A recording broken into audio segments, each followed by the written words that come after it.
Okay, so I'm sorry if the lighting in this video is horrible, but I have just not been able to have the sun cooperate with me today. So we are going to go over this first bit very quickly. It is just my Switch. You guys heard me talk about it in the video previous, and it has obviously, like I've been saying, been helping me a lot with keeping me motivated to do art. It's also been keeping me very unmotivated to do art in some ways because it has been very distracting. But just like I said before, the game itself and the characters and like the environment of the game are just so bright and cheerful and beautiful that it does really make me want to create illustrations based off of my town and my character and the other characters in the game as well. I am going to be doing a series on both YouTube and TikTok where I am going to be drawing random Animal Crossing villagers as humans like everybody else in the world, just because I think it's cool, and also, despite the fact that there are lots of people doing it, all of us are taking our own sort of like interpretations as to what these characters would look like. So even if, like, say, I know Applemint is doing a series on it, so if me and Applemint drew Bo, both of our bows would look very different. So I think that's really, really neat. And yeah, so there is the first thing. Okay, so these next few things are less, again, artsy involved and more just things I like to have in my environment that sort of keep me inspired, I guess you could say. A lot of the time when I draw, it really depends on the year and also the weather in some cases. I'm so, like, I don't know, it's so weird. I have to be in like a very specific mood to draw sometimes. Like on very bright and sunny days, I'm like, nope, this ain't it. I can't do it. I'm so unmotivated, which is like totally the opposite of so many other people that I know. I really like for it to be sort of like comfy and like either rainy or just cold or something like that, unless I'm drawing something really summery. But yeah, I just like to have sort of like a cozy environment, so I have a lot of plants. Some of them are real and some of them are fake, so I'm gonna get into my real ones first. I do not know what kind of boy this is. Let me turn him around and see if it tells me. It says it's a succulent, so that's very helpful. I have no idea what this is. My mom gave him to me, and he's very cute. I love his little blue pot, and I just think he is very adorable. So the next real plant that I have, he's kind of tipping over here, but this is my snake plant. He's very strong, very tall boy, and I love him very, very much. He is like one of the only plants I've ever been able to keep alive. I tend to murder my plants. I have another set of succulents that I haven't shown you guys just because only a few of the plants are alive in it. There's a few that are thriving, but a huge portion of it is very sad looking. I'm working on it. I really tend to underwater or overwater succulents. I don't know how I managed to kill them because they're not supposed to be able to die, but I still kill them and I get really, really sad about it. But this guy's been going strong and so has he. So yeah, there are my real plants, and then there is this little guy in the background right here. You can't really see him that well, but he's just like a really plasticky round shrub that I bought from Walmart. He was super cheap and he is very, very cute. I do like him. I think it looks pretty realistic. I've never really like enjoyed fake plants. I feel like there's always like an element of like, yeah, that's fake, but when I look at him, I'm like, oh, he's cute. I like him. I appreciate him. So next we have my candle collection. So some of these are candles that I only burn in the winter and fall, and then there's one back here I only burn, you can't see it, this one that I only burn in summer and spring, and that is because, like I said, I like to have a different sort of environment when I am creating illustrations. So in the fall and winter, I like things to be sort of like toasty and very sweet or pine scented. So I just want it to remind me basically of like Christmas and fireplaces and things like that, because it helps me get in the mood to create illustrations based on the mood that I'm creating. And then for the garden rain one, I just like it to be rainy, and when it's not rainy, I like to close my windows as tight as I possibly can and use this candle so that I at least feel like it's kind of maybe raining, and that helps me sort of get into the mood if I can't do it on my own. So there is these. Okay, so the last few things that are not directly art related, other than one thing that I'm going to show you guys later, I'm just going to do together because there's not really too much to say about each of them individually. So the little black square thing that you guys are seeing on top is obviously the tripod that I use to film all of my videos. It's literally just a phone tripod that I bought off of Amazon for like, I think $5. It was, I think $9 or $12 when I first bought it. And then I broke it, and also incidentally broke this one shortly after purchasing. I always, every single time I get this tripod, sorry, my phone charger is in the way. I always break this part because I push it back too far and then it snaps. But on my last one, I always figure out a way to sort of like deal with it and maneuver around it, but then I snapped one of these legs off. So I needed a new one, and when I went to go and find it, I did find one for $12 that I think was the original one that I purchased, but then I found the exact same thing from a different manufacturer for $5. So I got the $5 one, and then like I said, I broke this one almost immediately after I got it, and I tried to super glue him back together and it didn't work, but he does still work for videos. I just have to really work on balancing him. So the thing right underneath is my light box. I use this when I usually am working in like Procreate or Medibang or something like that, and I create something that is like obviously a digital sketch, or even like a traditional sketch that I am scared to mess up. I will transfer it over onto like a piece of either printer paper or sketchbook paper, either one, and then use my light box to you know, just like sketch on top of it on a new piece of paper so that I don't have to worry about damaging the original, or if I am creating a digital piece that I suddenly decide I would like to color traditionally, I transfer it this way. So there is these two. So I'm just gonna go over this one quickly too, just because you guys probably know by now. I use the iPad Pro quite a bit, but I do get a lot of questions about, like usually on TikTok, about what kind of tablet that I use to create my illustrations. So this is for you guys. It is just the iPad Pro 10.5 inch and the Apple Pencil. I did have like a little Bluetooth pencil that I used at one point, but I don't use it anymore because I lost the charger. I used to use it on my phone when I had Ibis Paint X on there, and I did like it a lot. I don't know, yeah, it's not out anywhere, but I remember it was a black web Bluetooth pen that I got from Walmart, and it has a very fine tip and it's really nice. So if you don't want to fork over the $100 that the Apple Pencil, I literally was so devastated when I found out the Apple Pencil was $100, but I still went and bought it anyway because I did not have that charger, and I was like, I'm already here, maybe if I buy Apple Care it'll be cheaper, and it was, but it hurt me so bad.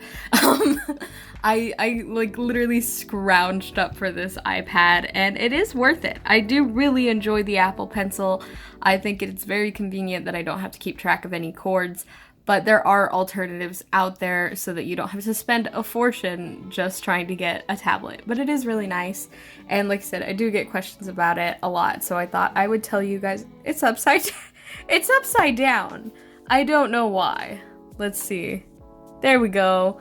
So there is the iPad Pro.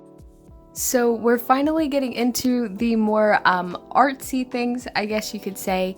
I'm gonna first start out with like things that just sort of help me in the process and aren't necessarily entirely what I use for illustrations. So it's gonna be things like washi tape, erasers, stuff like that. Just things that I have particularly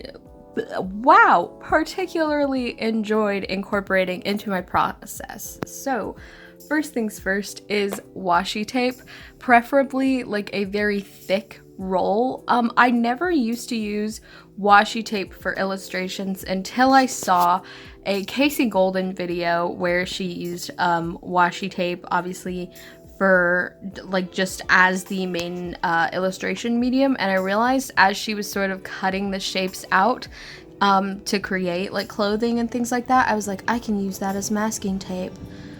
Really precise masking tape, because I have masking fluid. I have a little masking fluid pen and I hate it.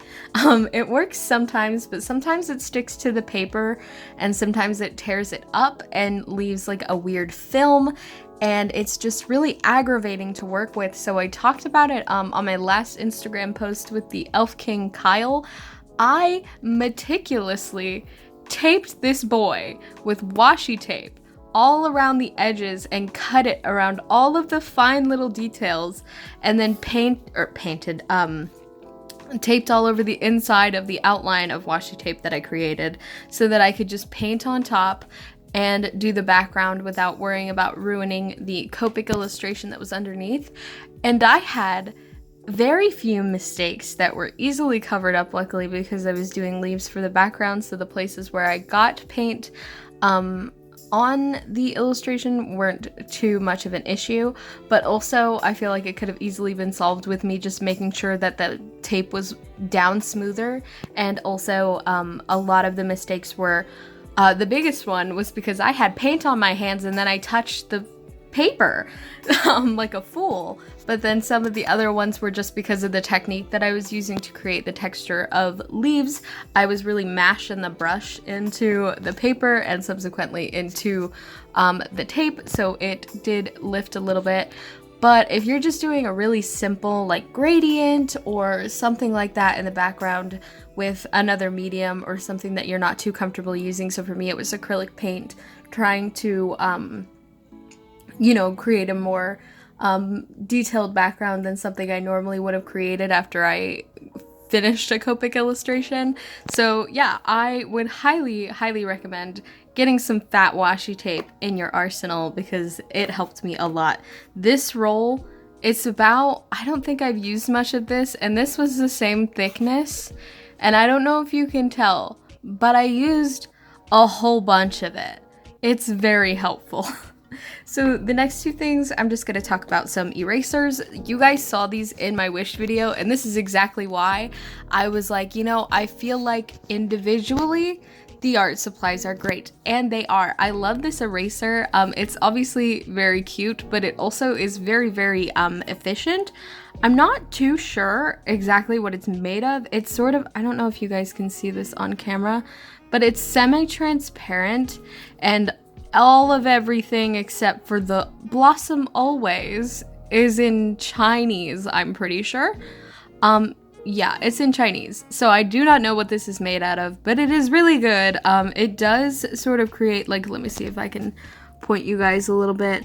These little specks right here are from the eraser, so I find that it does create a little bit of a finer dust, which is kind of annoying because it does make it a little bit harder for me to clean up, but it is something that I can look past because it is just like a really good solid eraser. And also I use this a lot, and it really is not that damaged. So I really do enjoy this eraser quite a bit.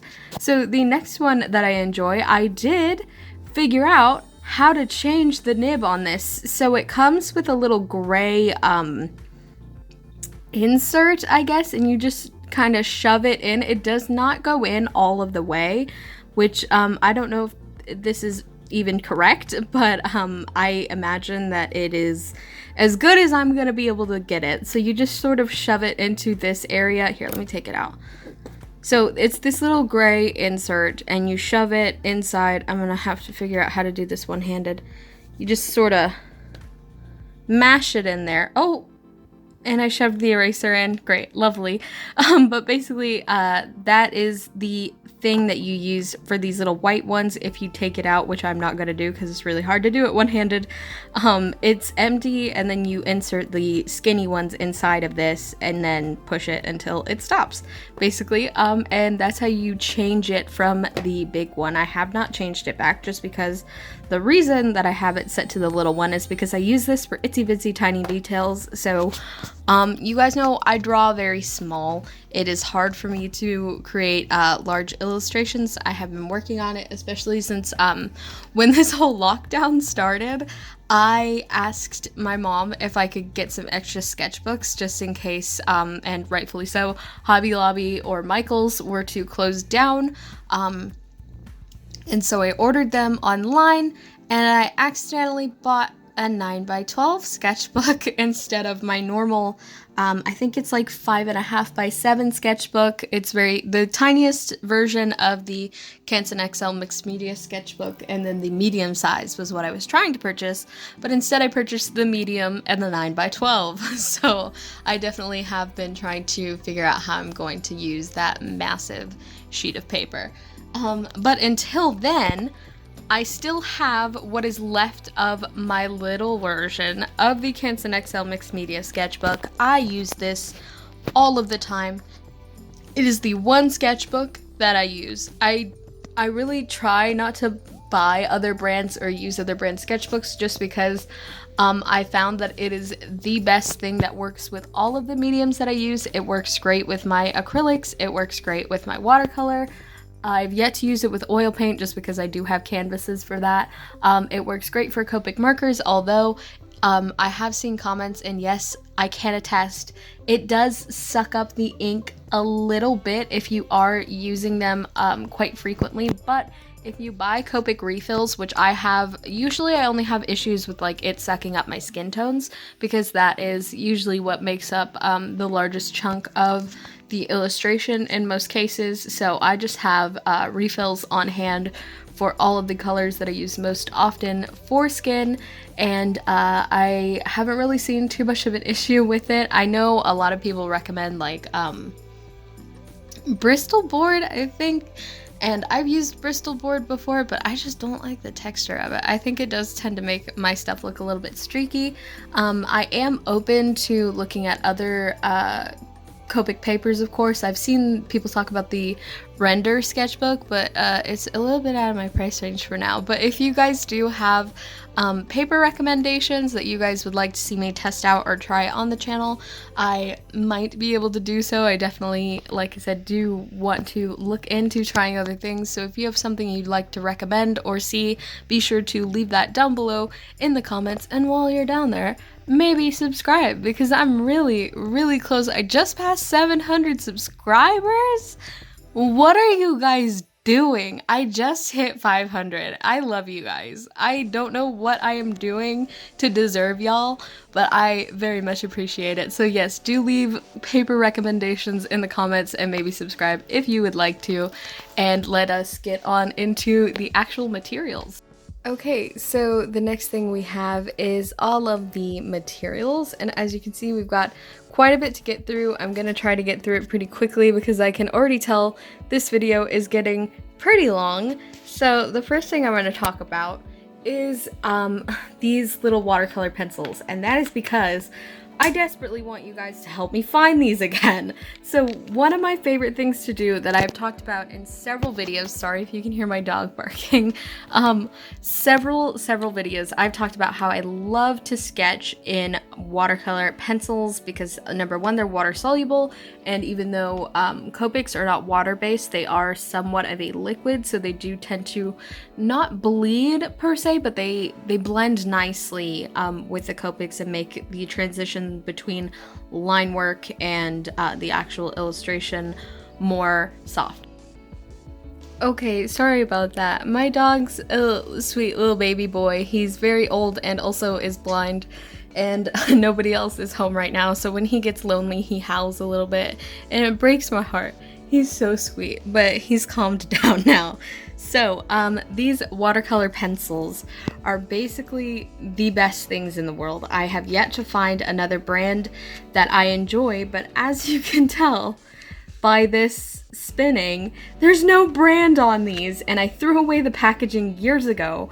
I bought them at Walmart of all places, and I expected them to just not be that great, but they were so great, and I have never ever found them again, and I don't know what to do. So if you guys recognize the packaging of these pencils and know, whoa, that is a big spider outside my window, please don't come in, please.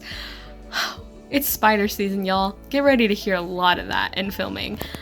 But yeah, so he's freaky.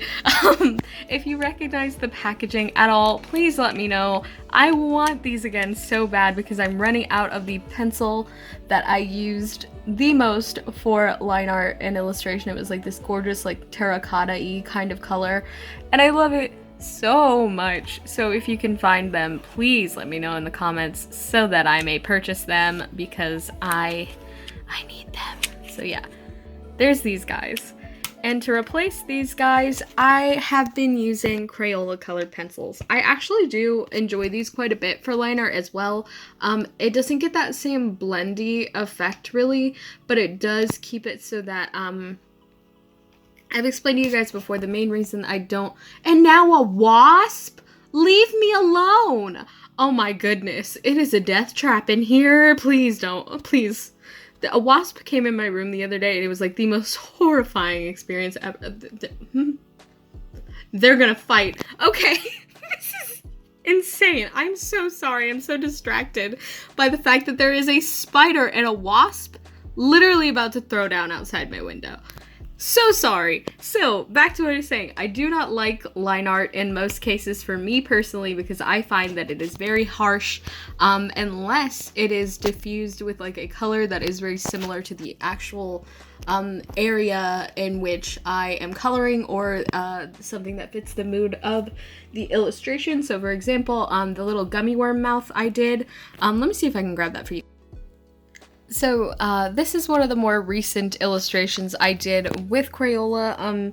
If you want to see like a sort of process, you can check out my TikTok, or if you just want to look at a better version of the illustration that isn't like shadowed or anything, you can look at that on Instagram. But basically, I used this pink pencil for the majority. I had also a darker pink pencil that I used to line the entire illustration because the theme of it was going to be very sort of reddy pink, and so rather than going in with like a black pencil, I chose, or pencil, a black liner, or I guess you could a black pencil, just so that it would be a little bit softer and not as harsh. So I really do enjoy using colored pencils, period, for things like that. So since I don't have my beloved watercolor pencils, at least not in the line art colors, it's usually I still have like the pastel-y or the neon colors, I've been using those.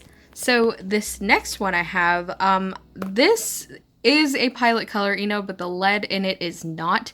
I don't really have anything to say too much about the color Enos themselves. They are pencils and they work and they are nice.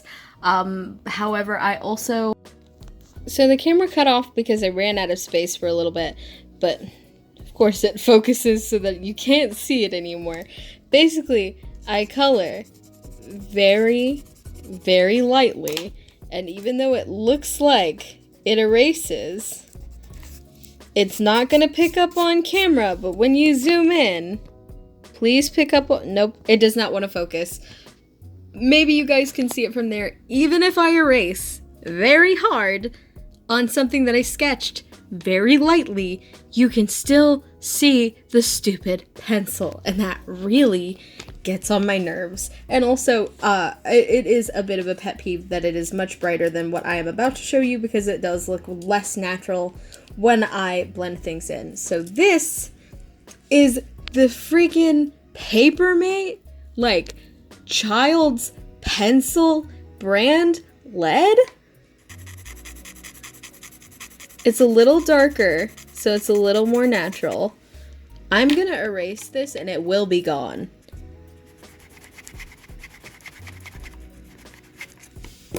It's gone.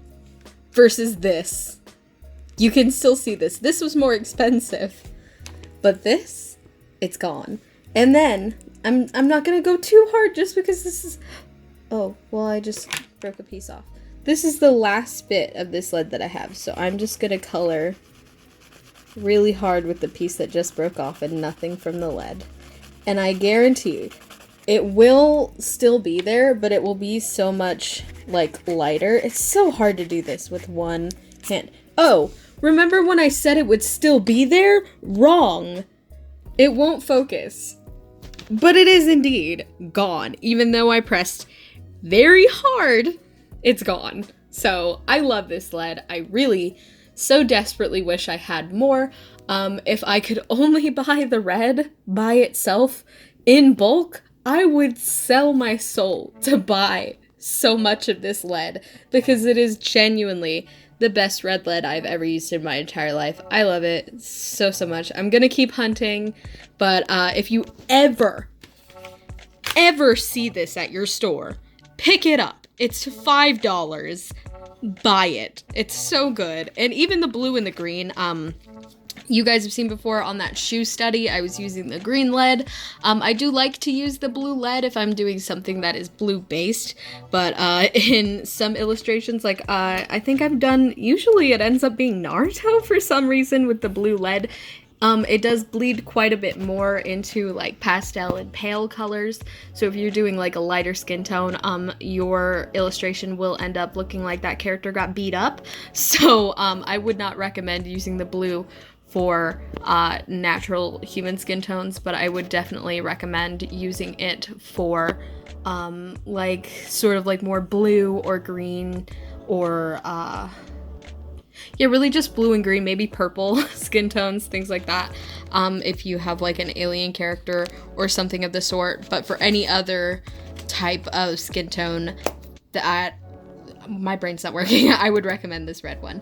The green I wouldn't really recommend for doing skin at all, but for just sketching it is really nice to work with. So there are the pencils and leads, and finally I'm going to get into watercolor. And also, contrary to what I am telling you guys about the pencils, I do have some pens that I like to use for line art if I either have to use line art for an illustration if I feel like I don't have the right pencil, or if I feel like the pencil alone isn't standing out enough to make a successful illustration. I use these micron pens. I bought I think it was like a 5 set or something like that. It might have been a 3 set actually, but it's the sepia toned ones and not the regular. Why won't you focus, buddy? There you go. Just the regular microns, but I like to use the sepia tone rather than the black because it does, it's a bit softer, and also if it does bleed, it does like look a little bit more natural because it has sort of a red undertone to it. So I do enjoy these, but I don't use them too often. I did use them in Kyle.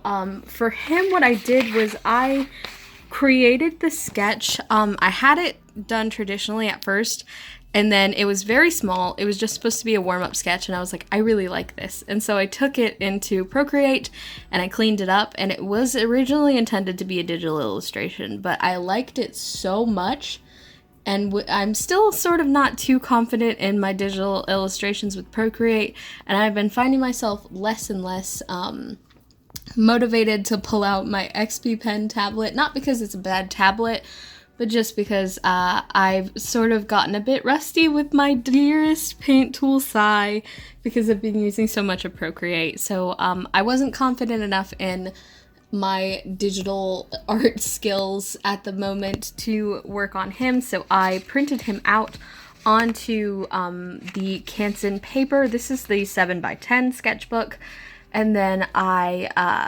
did the line art on top of it because my printer is running out of ink and it was not solid enough to be good. So I basically just went over it with the line art, and if I can get up pretty close. It does look really dark, but in a lot of places, particularly like around, if it'll focus, around his neck right here and his lips, it just doesn't scream like this is super dark. Maybe around his eyes it does a bit, just because that is where the printer was most successful, but I feel like had I used black it would definitely be a lot harsher. So I don't hate line work completely, but I do try to get away from it. But when I cannot, those microns are my babies, and I use them quite frequently. So the very last thing, and this is the last thing because I do not use it very often, but it is something that I quite like to use. These are the Sakura Koi watercolors. I'm pretty sure these are my glittery ones. Yes. I love this. I do not use it very often, but these are like highlighter neon colors. It is a little bit dirty right now because I let my little cousin paint with them, but they're just these really like pretty shimmery paints, and then the ones that are not shimmery are just very bright. Like, let me see if I can get you guys, is there enough water in this? So these, oh my gosh, I'm so sorry, my hand's in frame. But these are the Pentel brush pens. It was originally a 4-pack. I can now find 2 of them. Don't know what happened to the rest, but basically I just sort of dip some water in there. And I'm gonna do this bright pink because obviously it's pink and that's my favorite color. And I put too much water in it, but it is very neon. I love this color so much. All of the, there's a better swatch. All of the highlight colors are very highlightery. Let me see if I can get some glitter for you guys. The glittery ones are sort of just kind of a shimmer. They're not too opaque. Well, there it looks pretty opaque. But what is in my brush? Probably my dog's hair. Gross. But yeah, it's just sort of a subtle shimmer. It's not really picking up too much on camera, but if I were to dilute it a little bit less, it would be a lot stronger. But these are the shimmery ones. Oh, let me not put that back in. And then these, these are the regular ones. So this is the palette. I don't recall what I was painting to make this palette, but it is very pretty. And then the inside's really busted and gross because I do use them a little bit. My husband also uses them quite a bit just because he doesn't use watercolor too often, but I have seen him use it quite a bit more than I do. So he does really like to use these, and I do as well. I used them a lot for Mermaid last year, which, by the way, I will be doing a video very soon about Mermaid. Spoiler alert, I'm not doing Mermaid this year for reasons that you will soon discover, but last year I did use these for Mermaid because I wanted to unsuccessfully use watercolor every single day of Mermaid, but I did use them quite a bit. I'm still working on sort of technique as far as watercolor goes, but I am trying my best. So that is everything that I sort of use or have been enjoying as of late. I hope that you guys liked this video. I'm sorry if it was all over the place. I have obviously never filmed a favorites video, so it was really difficult for me to figure out how I wanted to structure things, but I think I got it figured out towards the end of this video. So I hope you guys enjoyed. If you did, don't forget to leave a like and also comment down below what are some of your favorite art supplies, or also, like I said before, paper suggestions, or perhaps if you know where to find these, please. So if you do, thank you, and while you're there, don't forget to also subscribe. Obviously, like I said, we're almost at 720, I think is our next milestone, which is insane. I literally, when I got to 500, I was shocked, and then I got to 600, and I was super shocked, and then I got to 700, and I was like, I don't even know what to say anymore. I don't know what I'm doing that's making you guys like come so quickly, because it's insane. But I am so happy that you guys are here. I hope you guys are enjoying the content that I'm creating. I do, like I said, want to put out more videos in the future. I was doing 2 videos a week towards the end of the year, beginning of the year. And I do want to get back to that. I am still working on my style, which is why you guys are seeing a lot of different types of videos so that I can work on my style whilst I'm filming. So I do hope you guys enjoy. And if you do, don't forget to check out some of the links in the description to all of my other social media, where you can also find my Patreon, so you can get cool rewards like line art and wallpaper and your name at the end of these videos with awesome people like Elise Thompson. So thank you so much for continuing to support me. And if you want to help support me on there, like I said, Patreon right in the description. Or if you can't do Patreon, I have an Etsy store, and I also have an Instagram. Just looking at my art and sharing it with your friends is enough support to me. Like I said, how many times am I going to say like I said in this video? I'm just so shocked that there's so many of you guys right now. It's literally blowing my mind. I can't think straight. But I do really appreciate each and every one of you. So thank you guys so much, and I will see y'all in the next one. Bye.